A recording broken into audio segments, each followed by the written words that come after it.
Gary, you want to give a little insight? No. Go ahead. Okay.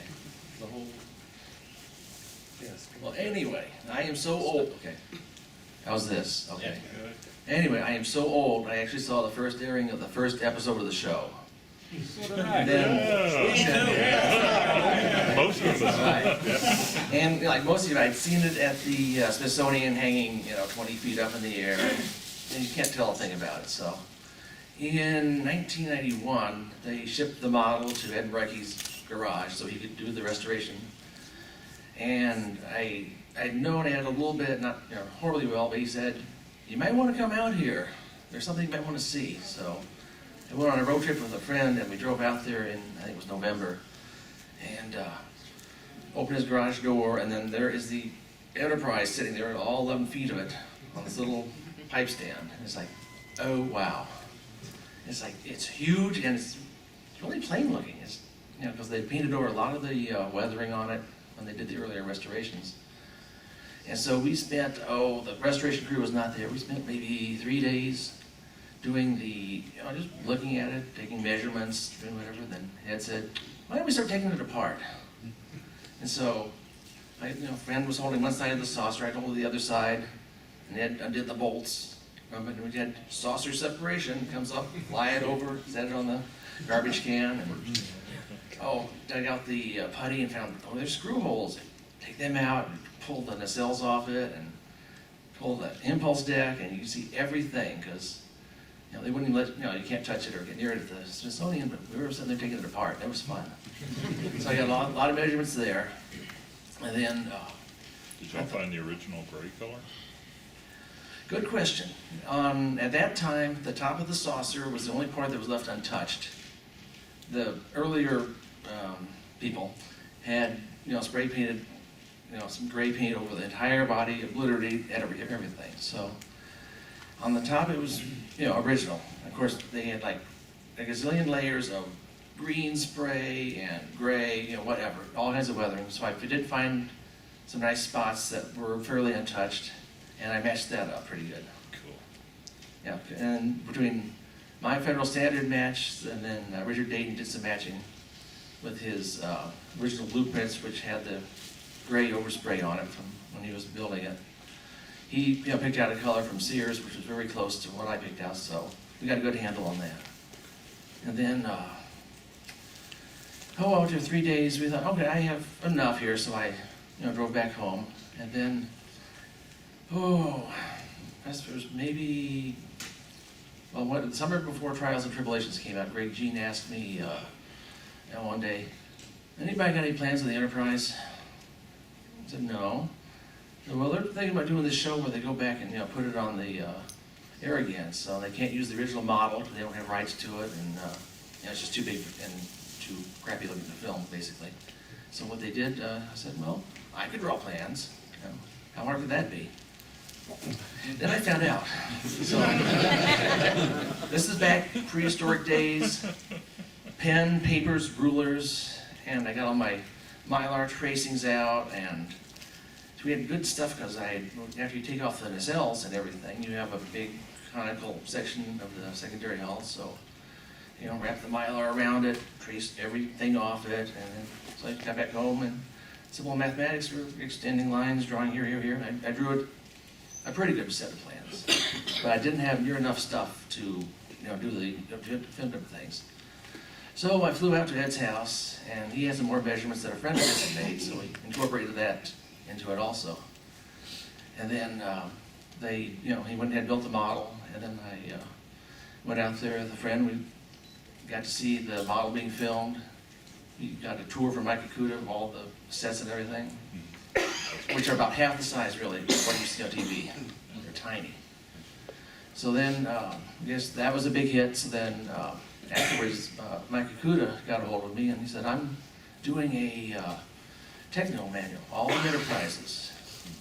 And we're going to have cross sections, and said, could you draw the outside blueprints of it, all the Enterprise?" I said, "Sure. How much trouble would that be?" Well, yeah. I won't go into that, but we did, that was another I graduated in AutoCAD by that time.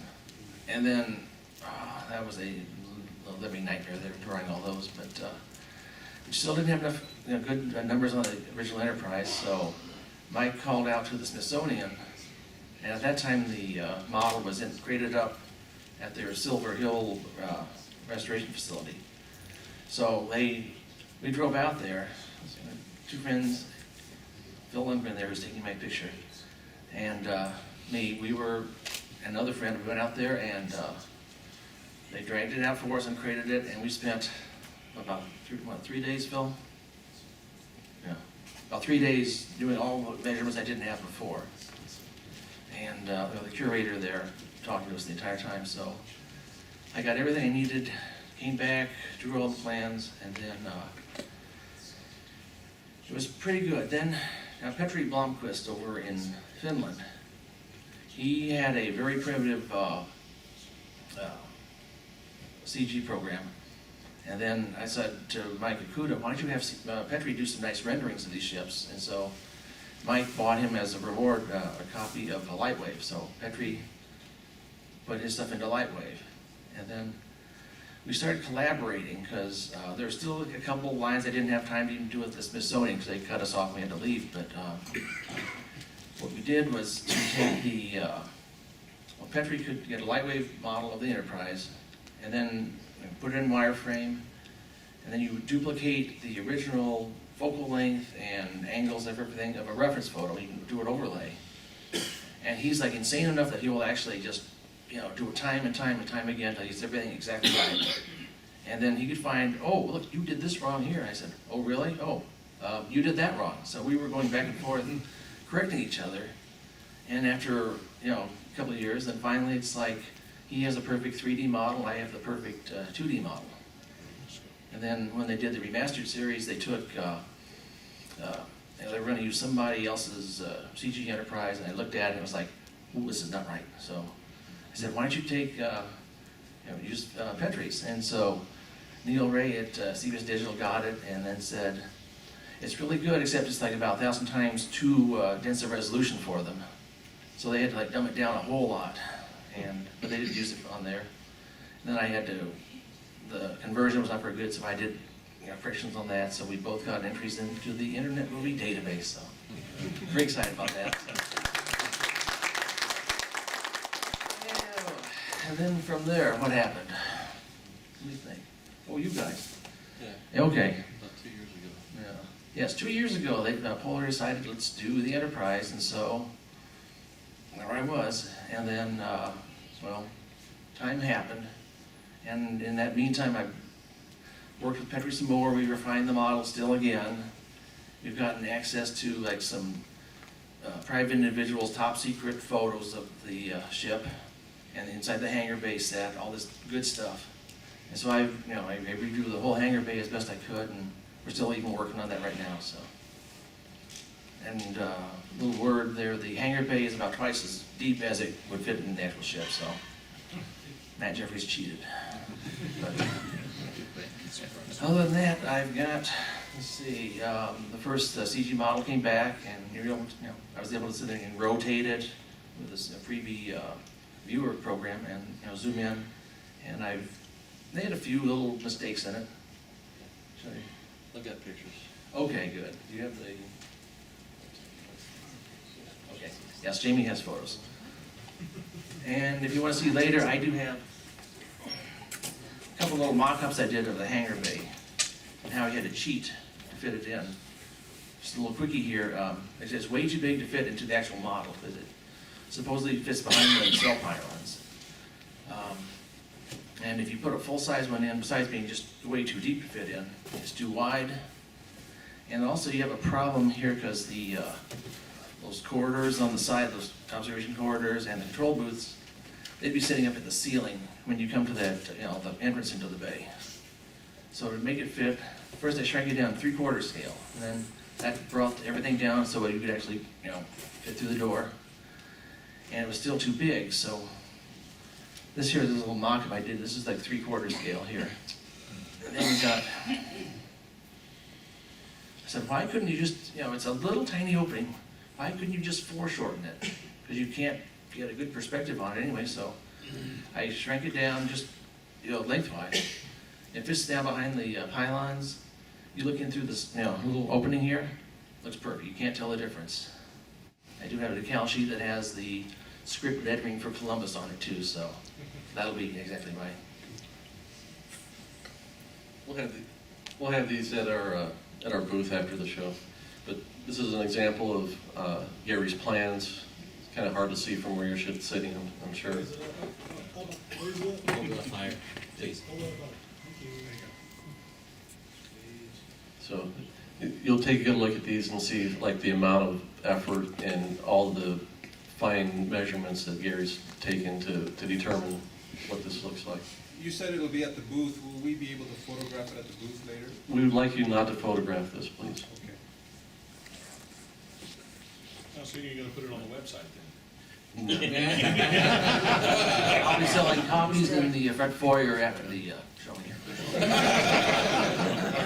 Everyone thinks they know what the Enterprise looks like. What was the most surprising thing you found when you actually had your hands on it, that you said, oh, I didn't know that was there, or was it something in color or something in dimension? No, nothing in, what struck me is the original, what struck me when I first saw the thing is like, God, this thing, it's big. It's big, but fairly plain, because they had obliterated most of the weathering, all the good detailing. But the fun part is when you take it apart, you take off the deflector, you say, oh, there's what's behind the deflector housing. You can see all the windows, they were like big acrylic cubes they stuck into the hull. You can look inside and you notice, oh, there's a bulkhead here and a bulkhead there in the secondary hull, and they couldn't get lighting into the inside. That's why they didn't light the middle windows up. And all kinds of just fun stuff, just taking it apart, see how they put it together. It's cool. And seeing grid lines on it.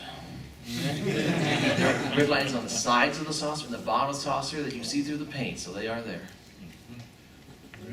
You mentioned all the little changes that you went through comparing the 3D model to your 2D drawings.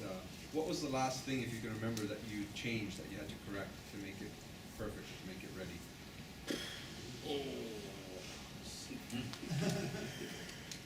Trying to think. Well, on the 1/1000th polar light kit, that has two inaccuracies, which, a little bit off here on the upper saucer, some of the markings. Then the saucer itself was a tiny bit too flat. I don't know what happened, but I think when we were doing the giant template of it, it was still, the model was sitting in in a big crate with, being held there, wasn't on the stand or anything, so we got the templates put them together, and apparently they scissored together a little bit too much, but then Petrie found that, and so I just moved it slightly. Oh, look, it fits perfectly now, so. And then we're doing some other interesting things with the color scheme on the pilot versions. Some really weird stuff Was it that I found. the blue dorsal? In addition to that too, the white impulse deck. Hmm.